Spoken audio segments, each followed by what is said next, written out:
Hello everyone, welcome back to my mini blog. তো আজকে ছিল উল্টা রথ।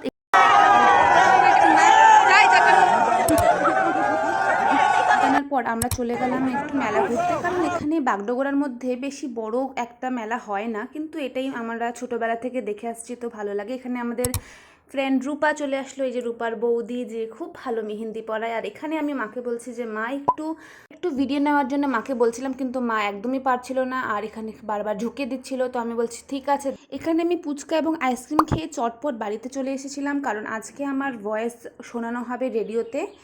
আমাদের এই বাগডোগরা রথের মেলাতে খুব কম দোকানই বসে, কিন্তু তবুও আমাদের বাগডোগরার লোক এখানে এসে খুব মজা করে এবং ভিড় হয়। এখানে শঙ্করের মহাজীবন সম্বন্ধে আমরা অবগত হলাম।